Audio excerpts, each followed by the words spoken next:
The peak experience, the mystic experience, the oceanic feeling. Feelings of limitless horizons opening up to the vision, the feeling of being simultaneously more powerful and more helpless than one ever was before, the feeling of great ecstasy and wonder and awe, the loss of placing in time and space with, and finally the conviction that something extremely important and valuable has happened. Yeah, it's a very good thing for a person. Magic moments, in an article I read today, they were called. Well, there is some history here, which I think would be of interest.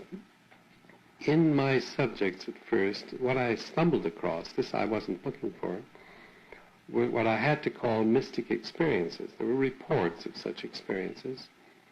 And I had come into this investigation with the normal equipment of the normal person of the culture, thinking that mystical experiences happen to one saint, you know, every century or something like that. And here I kept, people would talk to me in the same words as Saint Teresa or Meister Eckhart or some of these other people that I'd read, the famous mystics. Well, I've put it down that way, and but then kept on discovering more and more that these came from many triggers. They came from all kinds of sources, from the love experience or the being on top of a mountain, or just being taken over by music, or somebody going along a seashore and then just going into this state. And I had to generalize it.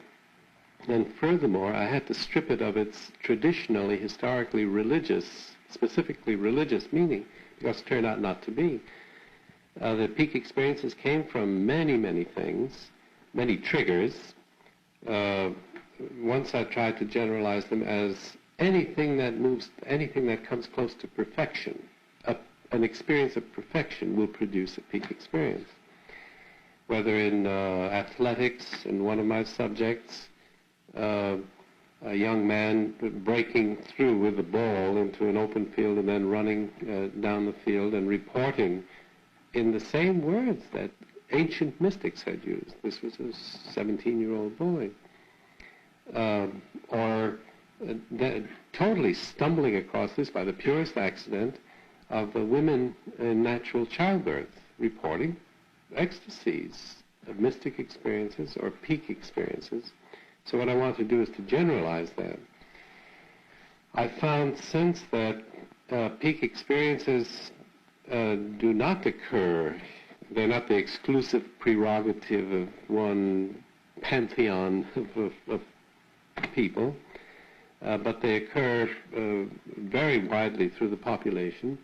It looks now, and a preliminary statement would be that the higher the degree of psychological health, the greater the frequency of peak experiences, the higher they reach, the more intense they are, and the more illuminated, that is, the more cognitive they are, the more you learn from them. If you see the world in the peak experience in a more pure form, this can be remembered. Some people do remember, some people don't remember. The people who do remember tend to be changed, just as the ancient mystics reported.